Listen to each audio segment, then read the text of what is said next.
leta minevajo od premiere vašega filma v Sarajevu. Kakšni so odzivi v teh 3 letih so se nabrali?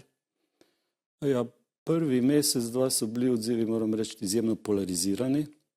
Srbska stran me je osupnila z agresivnim zanikanjem in sem bil razglašen za plačanca CIA, NATO, osebo, ki se mora zdraviti in tako naprej. Bošnjaška stran pa je to predvsem vzela kot še eno potrditev tega, da je žrtev.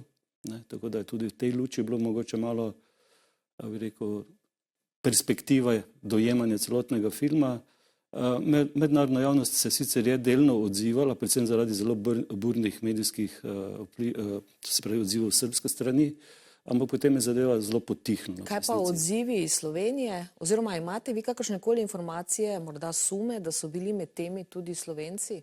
Mislim, jaz sem potem dobil nekaj telefonskih klicev, ki so bili v bistvu zelo nedoločni in sem potem tem ljudem svetoval, da če imajo kaj konkretnega zapovedati, naj se obrnejo kar direktno na policijo, ker jaz pač nisem tukaj poštar. Omenili ste mednarodno skupnost. Poglejte, leta 2007 se je o tem govorilo tudi na sojenju na Haškem sodišču za vojne zločine na območju nekdanje Jugoslavije.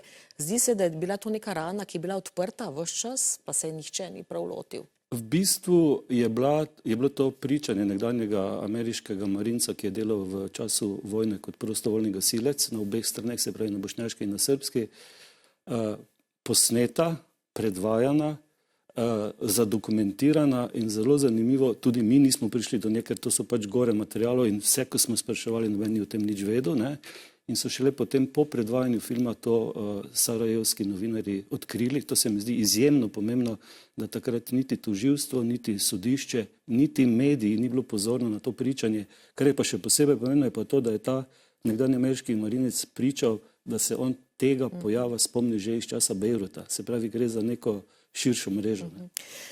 Med domnevnimi zločinskimi turisti, ko govorimo o Sarajevu, so Američani, Kanadčani, Rusi in Italijani. Ko sem se pripravljala na ta pogovor, sem se spraševala, kakšne vrsti ljudje se odločijo za takšen zločin, tragedijo. Mislim, to je ena od stvari, ki se jih sprašujem od samega začetka in v bistvu odgovora ne vem. Zagotovo so to ljudje, ki so premožni in ki imajo velik, rekel, socialni vpliv, se pravi, nekako pripadajo neke vrste eliti, ker so pač morali očitno za to veliko plačati in tudi imeti poseben status, da so sploh lahko prišli na te položaje, ker pač to je bilo povezano z prostim prehodom, bi rekel, čez ta vojna področja, kar niti slučajno ni enostavna stvar. So se organi pregona iz Bosne in Hercegovine obrnili na vas? Kako poteka ta preiskava? Sodelujete pri preiskavi? V bistvu so na podlagi takratne županje doktorice Benjamine Karič sprožili postopek, oziroma začeli kot postopek, ki pa zdaj v bistvu 2 leti in pol stoji in bo verjetno, to je zelo zanimivo, zdaj ta italijanska, da rečem, spodbuda pripeljala do tega, da bodo oni vsaj mogoče pro forma naredili kakšne korake, ampak na mene se ni nihče obrnil. Poglejte, kot filmski ustvarjalec se lotevate dokumentarcev, seveda se lotevate izjemno težkih tem. Naredili ste dokumentarni film o Kocbeku, Otroci iz Petrička.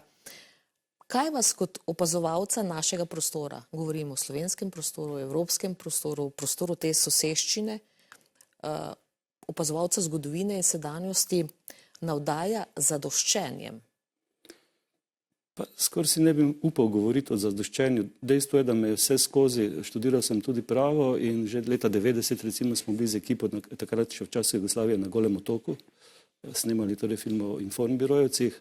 Vse skozi so me zanimale usode ljudi v, rečemo temu, kolesju zgodovine, zgodovinskih tokov, nekih velikih družbenih pretresov, kjer pravzaprav človek in njegovo življenje naenkrat postane samo drobec v vetru teh zgodovinskih tokov. In tu se potem odpirajo neke presunljive, nenavadne, nepredstavljive usode. Saj recimo teh otrok z Petrička, mislim, to sem jih dejansko iskal, sem zgodbo, ki bi na nek način ponazorila ta moment, tu še krivde, tako rekoč teh, ki kot otroci niso mogli biti krivi. Zdaj konkretno tukaj za Safari je pa absolutno glavno pobudo dal moj producent Franci Zajc, ki je raziskoval ta pojav, prišel do prvega in potem še do drugega pričevalca in brez njega tega filma ne bi bilo, to moramo zelo poudariti.